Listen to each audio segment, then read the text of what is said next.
Welcome to the Reinvent Relevance podcast. I'm your host, Jason Mutzfeld, Director of Learning at Merfeld Career Management. Our show is about what we do to help people who want to take charge of their careers. We call it Reinventing Relevance, embracing change to do the work that matters. Today, we have a special guest.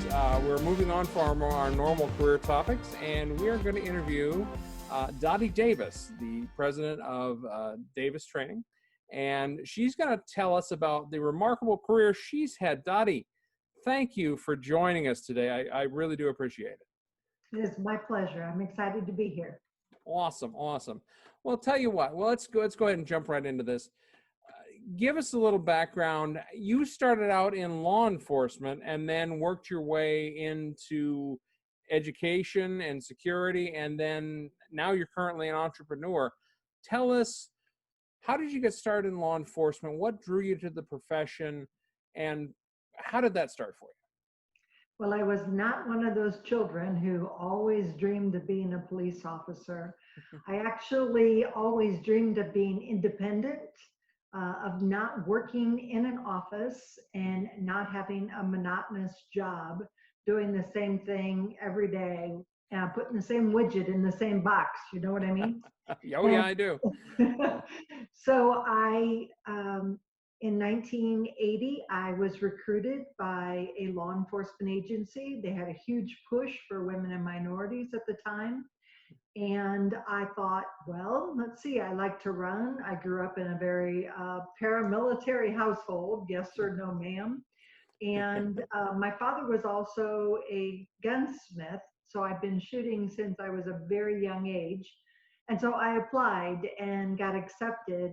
And that is really the truth. I just put out an application and was accepted into this new career in 1981 and stayed with it for nearly 32 years.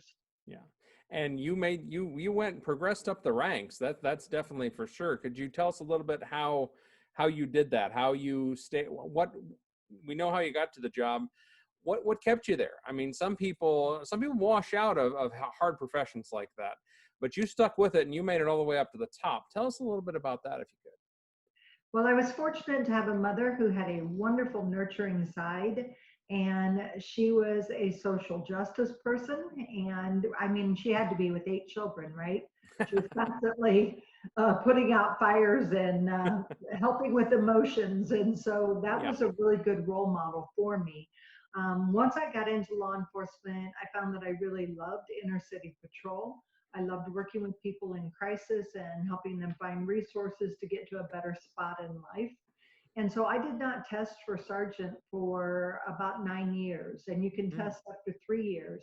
But I stayed in patrol for that first nearly a decade, and then tested for sergeant. And then after that test and that promotion, I was lucky enough to move through the ranks to lieutenant, to captain, and then finally as a deputy chief and being the first female director of our police academy. Gotcha. Yeah, and an amazing academy you have up there in Fort Wayne, Indiana. It's a stellar, the facility, and the cadets that are coming out of there are top notch. I have to say that, having worked with them in a different capacity. I was never in the back of a squad car. Let me be clear here.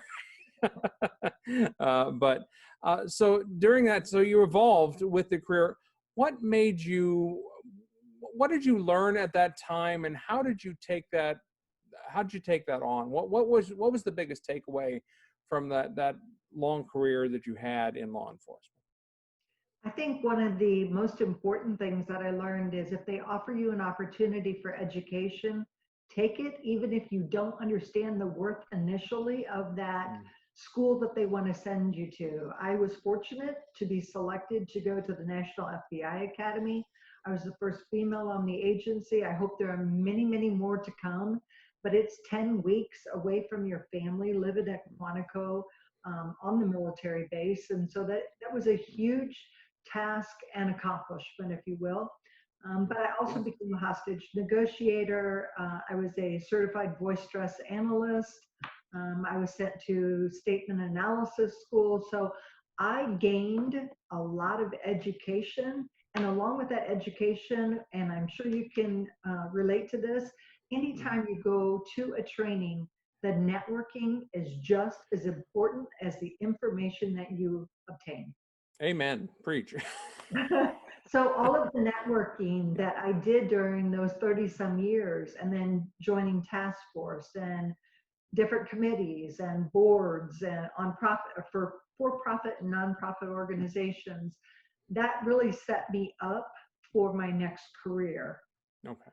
And tell us a little bit about that. At one point, what made you decide, I've reached the top here, or about as high as I can go, and you're very involved in the community. You're on all these boards. You seem to have, you're at that stage where you've got everything, all your career's hitting on all cylinders.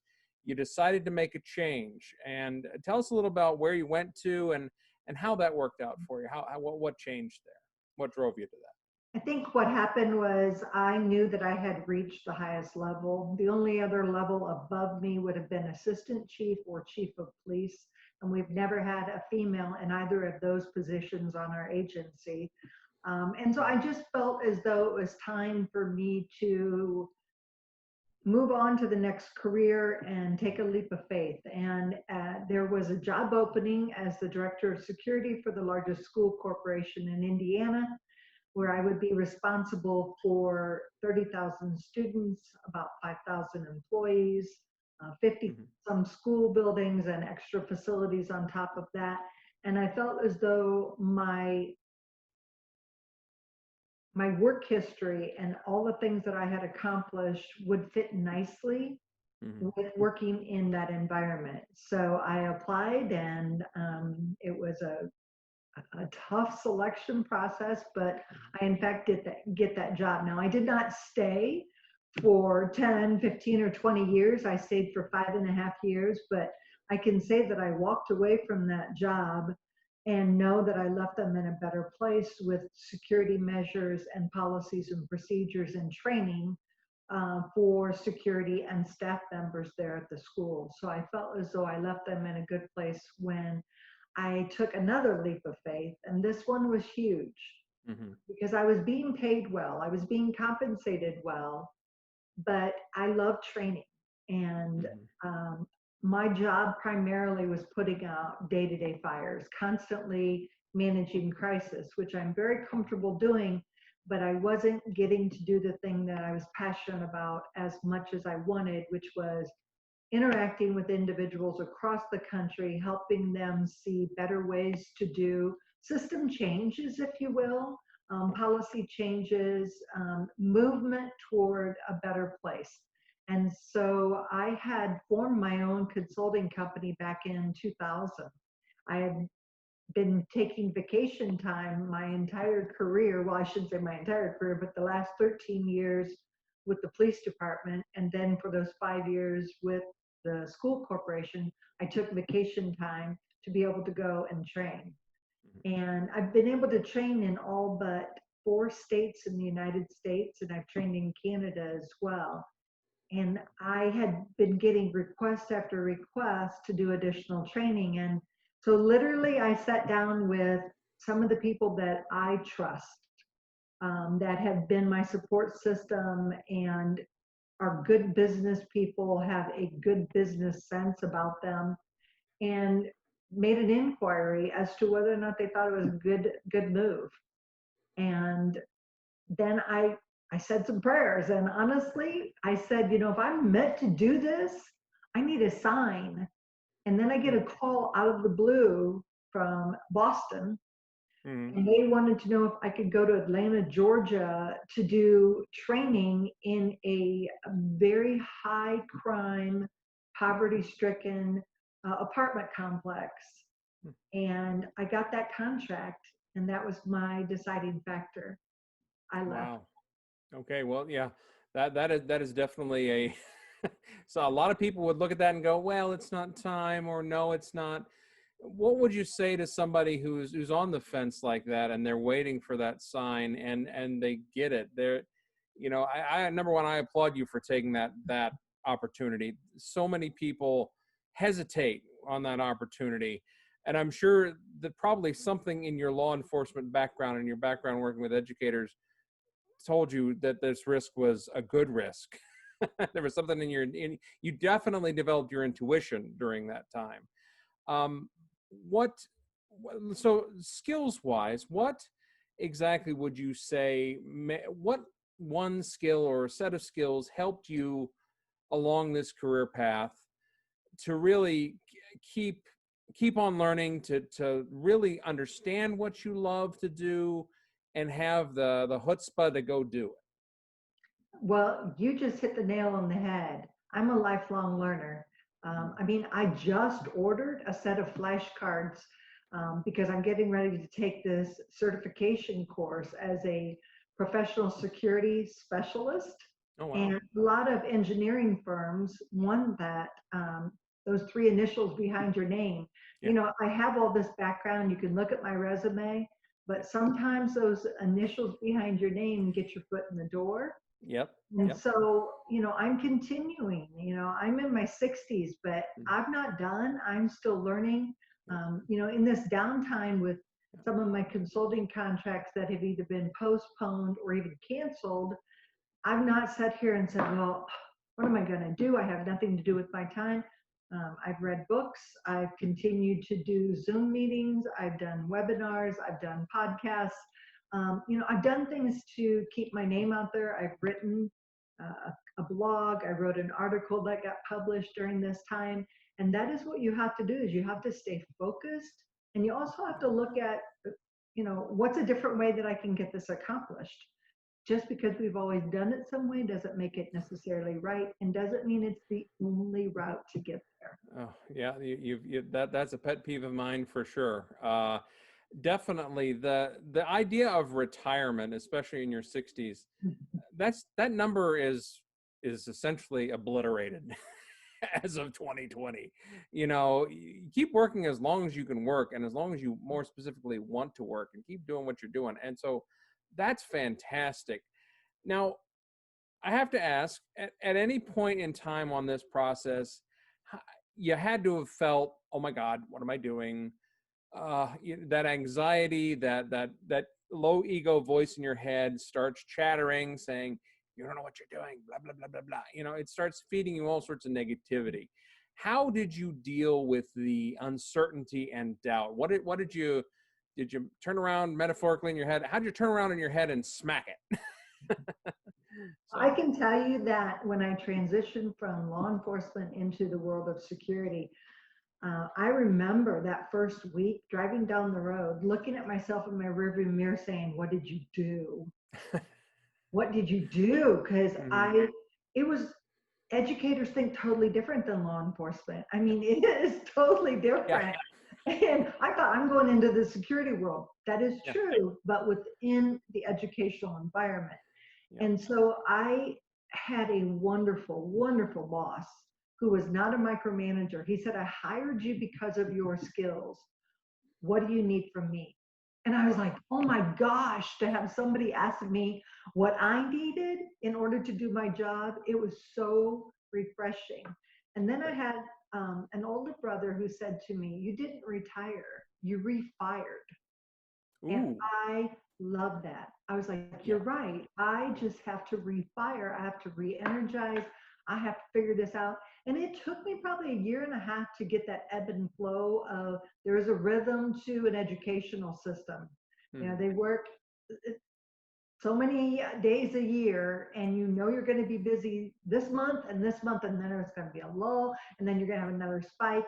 And so I've had to learn that. So it was about a year and a half. Yeah. And I've now been away from that for about a year and a half. And Mhm. the same thing is true. The first couple of months, I was like, oh my gosh, you know, I don't have a contract this month. And it Mhm. has all worked out beautifully. Good. Excellent. So, as we sort of wrap up here, what sort of advice would you give somebody? And most of our clients are Gen X and up. They're Gen X and baby boomers. We have a lot of millennials and some Gen Z now even. But really anyone who wants to rewire, who wants to fire themselves up, who are sick and tired of being sick and tired going into the same job and they want to do something different and they just need that. They're waiting for that. They're waiting for that sign. What advice would you give them? What's the sign you would want to give them today? What advice would you give One, always have your resume ready.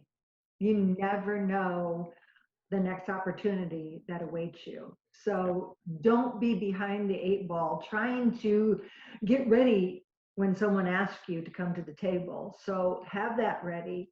Two, whatever job you're in, I may be working from home, but I'm currently still on 3 boards and advisory boards on top of that.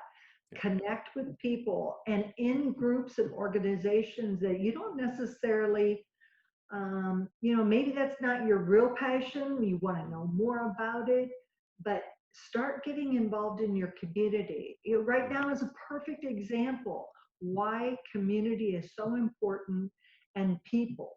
We need people right now. We need to be able to connect with others and we need to have some real conversations. So those are some of the things I would say, and then constantly learn.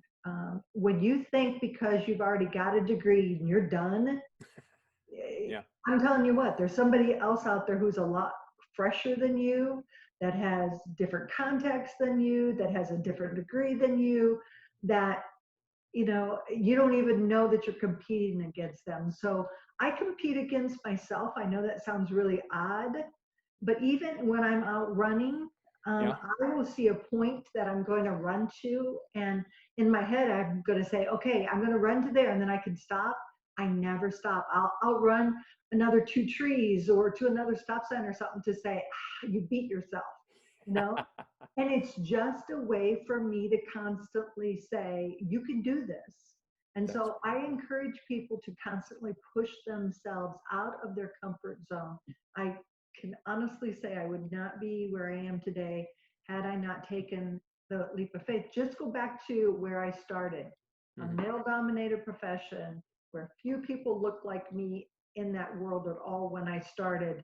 And as I went through the years, you would have thought more people would look like me, but the higher you went, the fewer there were as well.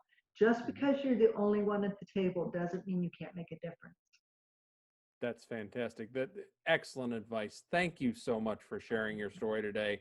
I hope that everyone listening to this gets something out of that, because let me tell you, you're preaching the Merfeld line there. Let me. It's just some great advice. So I want to thank you again, Dottie, for taking the time to work with us today and share your story. To everyone, I hope you enjoyed what you heard today. So take something away from it. Take this advice and make it real. So thank you, everyone who joined us today. To find out more about how you can make a career change and take charge of what you're trying to do so you can follow those leads when they show up, reach out to us on LinkedIn, visit our website. I hope you have a great week, and I'll talk to you soon.